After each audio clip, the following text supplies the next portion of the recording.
Hello everyone, Brian from Rebel Traders here. It is the weekend. It's October 23rd, 24th, and of course this is the weekend video where we'll take a look at the week that just passed. A lot of interesting things happened last week, and then we'll take a look at the coming week. And of course we're in the middle of earnings season now, and we've got a lot of big earnings coming up this week, as we'll talk about here shortly.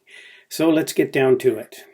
And so before we get going, as always, I'd like to put in a quick little pitch here for my book on Amazon, How to Swing Trade, Rules, Routines, Strategy of a Swing Trader, that I use for taking my trades. So there it is on Amazon.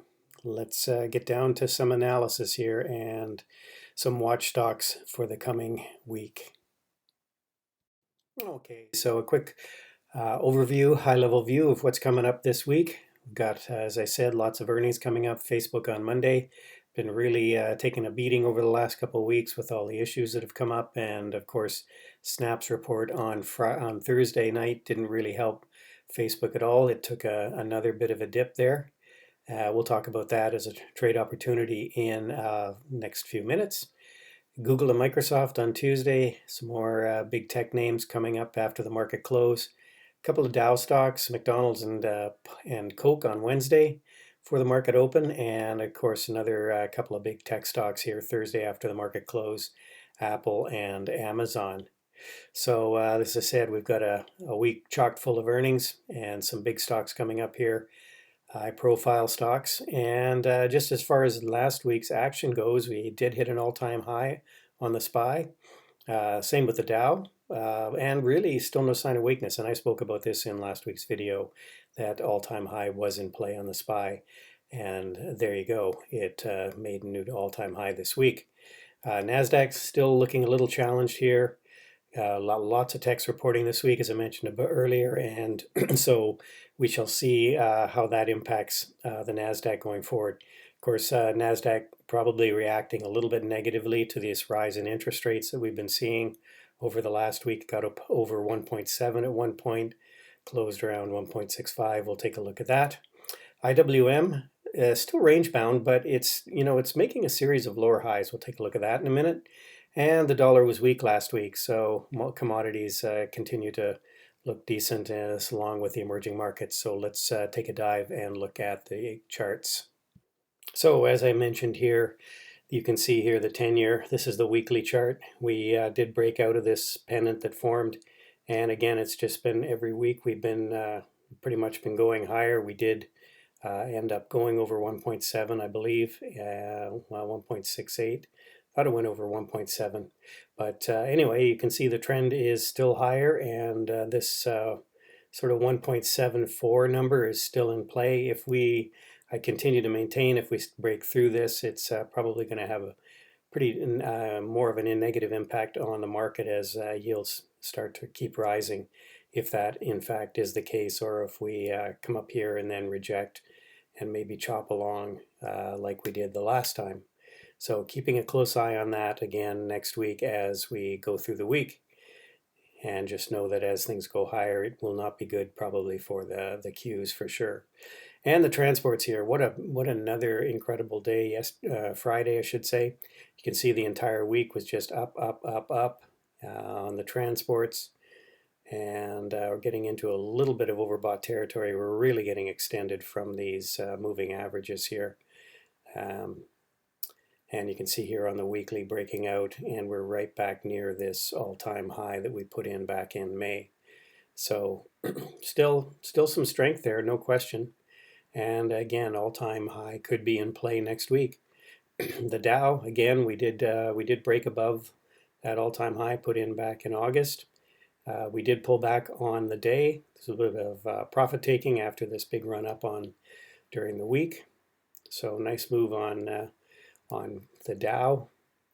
On a weekly, again, looks like we're breaking out here, maybe recapturing this trend line here coming up from underneath it. But you can see here, average volume over the last month or so. So not a spectacular breakout volume move, but still a move higher nonetheless. The Qs, again, as I mentioned earlier, sort of struggling here. Struggled again on Friday. as we sold off. As you can see, this bit of a head and shoulders pattern. Last week we were looking at this 50 moving average. Monday we started down, but then we closed up again, and now we're again right at sort of an area of resistance. RSI rolling over. That sell-off on Friday was on a bit more volume, so again making people concerned maybe about the rising interest rates, as well as some other things that are going on with the likes of Snap, Facebook, etc. So Qs on the week still not a high here, but you can see here volume really light last week. And the SPY again, sort of an indecision candle Friday, but again, what a move on for the week in general. And again, a bit more volume on Friday, but again, all-time high on the SPY. But the volume, look at the volume, really weak, and it's been dropping off subsequently. It's not the kind of volume you do typically like to see as a bull. You'd like to see confirmation from that volume. Not to say that it can't go higher, but it's just sort of lacking in that sort of conviction from a broad range of buyers.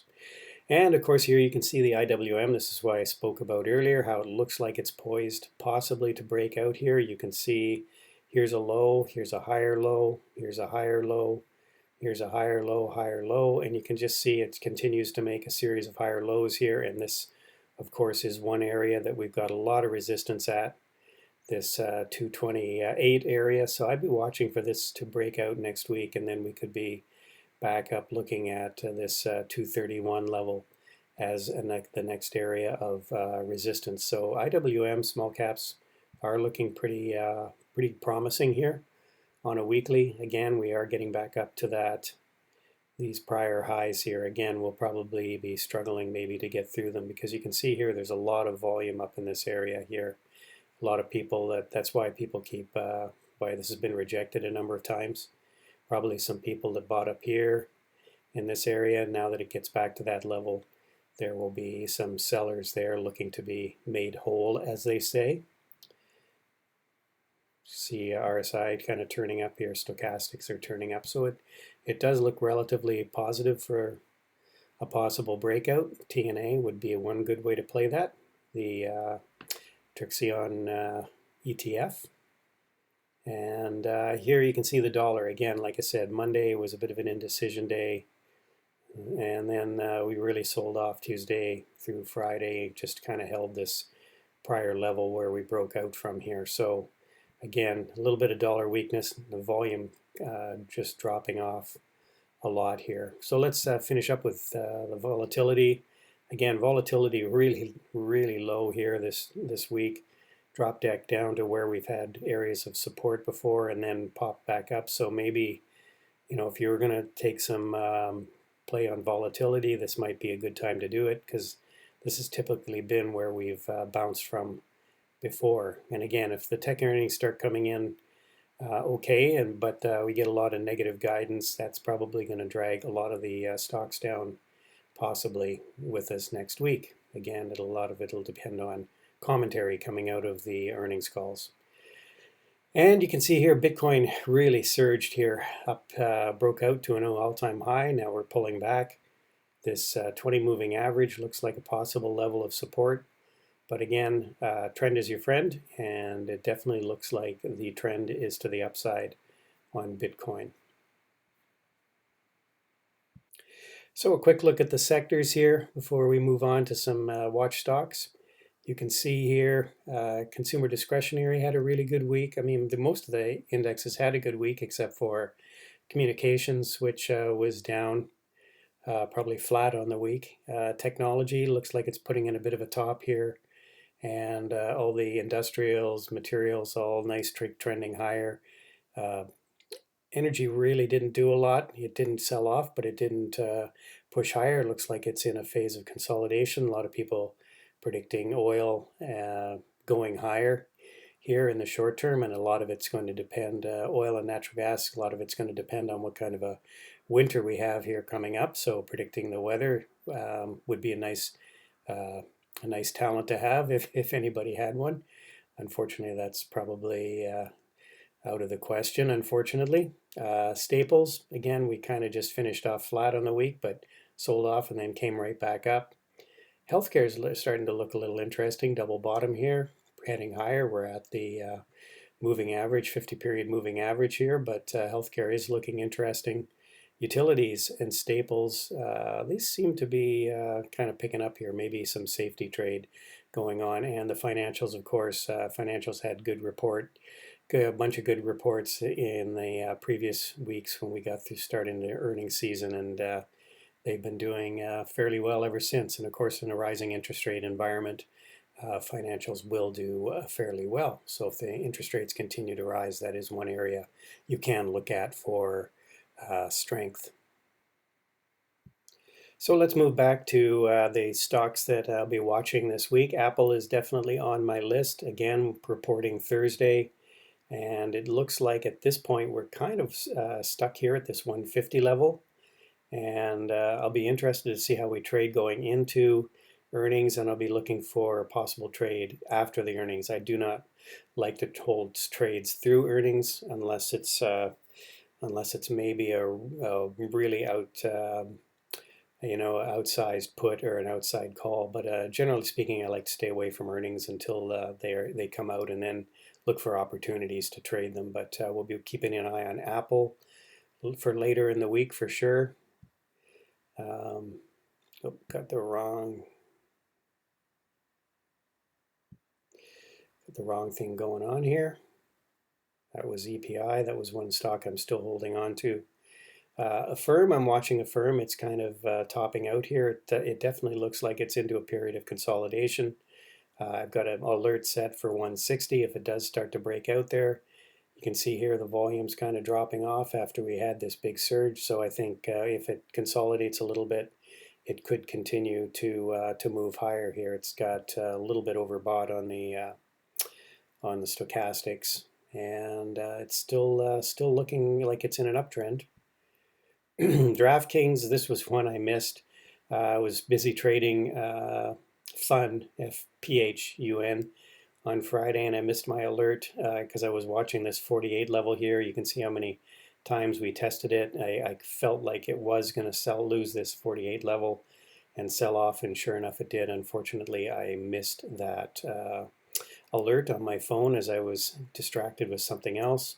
So I'm looking now here for a possible bounce around this 44 level.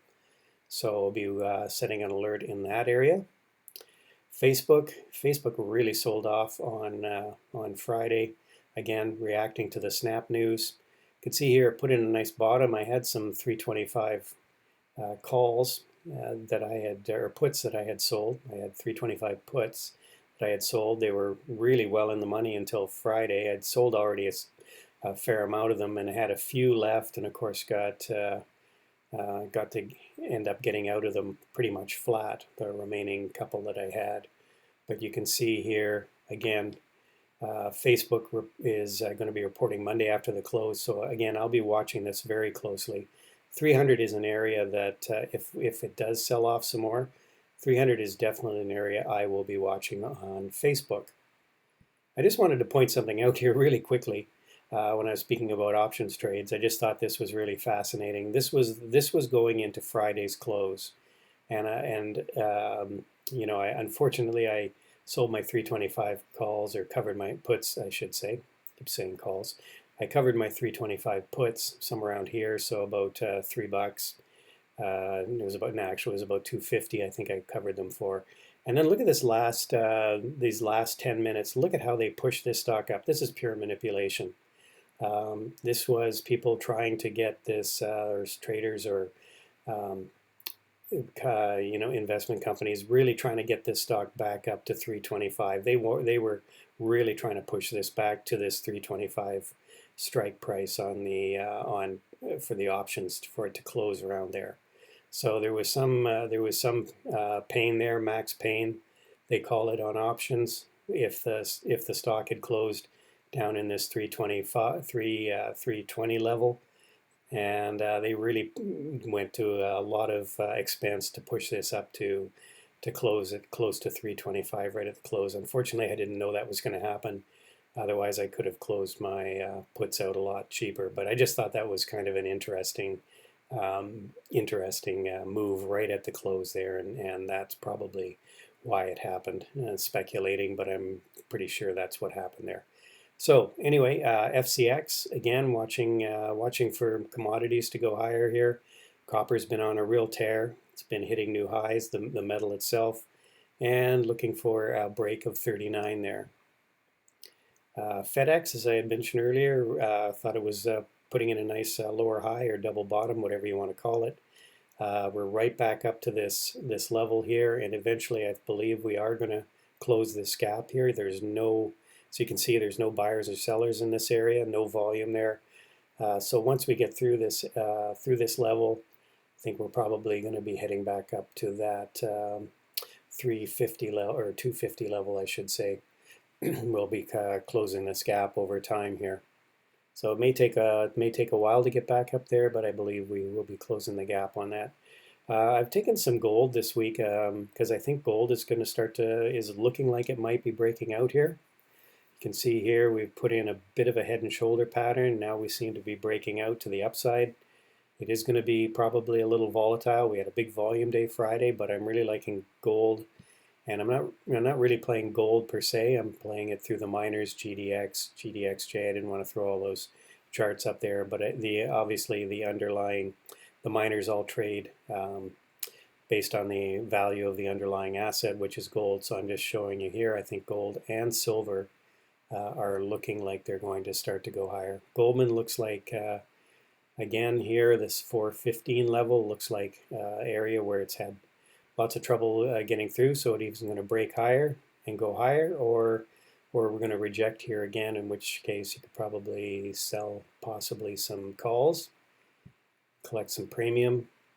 Lightspeed I played last week. This was on my list of things to watch. I did trade it, went through 100, sold it, and now it's pulling back again, so I'll be watching to see if it can hold this 95 level. And know that a lot of these stocks are coming up on earnings reports. I'm thinking Lightspeed reports on the 5th. I haven't looked that up. I did look it up and I just can't recall, but I do know Lightspeed does report early in November. So again, I personally try to avoid holding positions, risky positions through earnings reports. And again, here's PayPal took this PINS acquisition really hard. It seems like the market really didn't care for it too much, but maybe we've got some support down here around these prior lows here, which would be around maybe sort of 235-ish. So put an alert there.